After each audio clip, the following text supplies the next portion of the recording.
Welcome to Formula One for Beginners. Today with Dieter Gass, Chief Engineer Race and Test of the Panasonic Toyota Racing Team. Hands-on control, the steering wheel. As he searches for the perfect line, shifts gears up to 3,000 times and fights for peak performance, the steering wheel is the driver's #1 tool and a complex challenge. The steering wheel is a very important and expensive element of the car. Basically, the steering wheel, apart from the brake pedal and the throttle pedal, is everything the driver needs to control the car. Therefore, on top we have a lot of switches which the driver is using while he's driving, for example the pit speed limiter, or he can influence the traction control. But this is not everything, because on the other side we have levers which the driver is operating for shifting, and as well the clutch, because we don't have any clutch pedal which is foot operated in the car.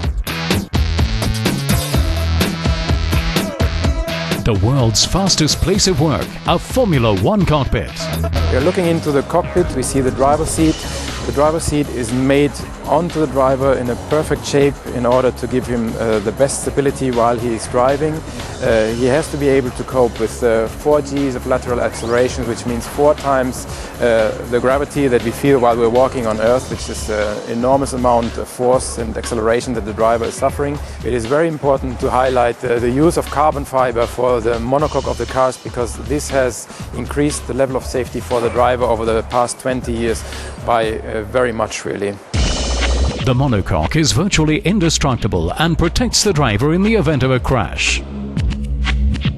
And now, Formula One brakes. Out on the track, it's all stop and go. Formula One cars can accelerate up to 160 kilometers an hour in 6 seconds and stop again in the same time. A huge drop in power. The brakes is one of the elements which offers the biggest difference between a road car and a Formula One car. It starts with the material. We are using exclusively carbon brakes, which offer a very good performance in braking, but it's a very sensible material. They only work if they operate in the right temperature window. That means if you are below 300 degrees, you almost have no braking in the car, so it's important to heat up the brakes as well.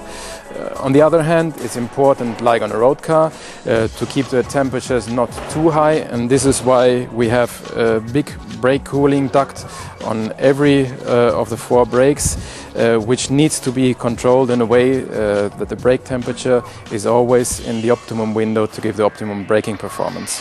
Channeling everything at the center of it all, the tyres. They're the only link to the track. Tyres translate engine power, aerodynamic settings and brake maneuvers onto the circuit.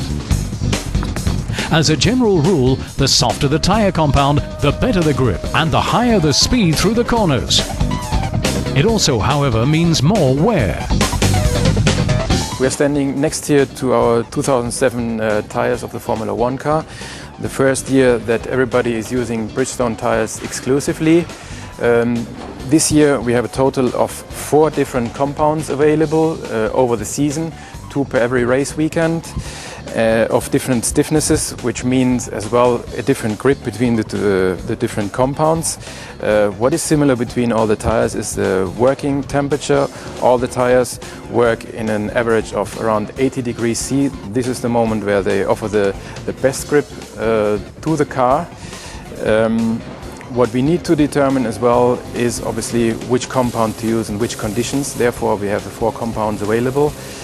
That means if you have a circuit which has a very abrasive structure and is very demanding for the tires, you would use a very hard compound. For example, Barcelona. Other circuits which are not so demanding for the tires, you would use the soft compound, and this example would be Monaco. The right tyre selection and the perfect pit stop, a real challenge for the strategists. Supreme technology, continuous improvement and teamwork, the building blocks for great Formula One performance.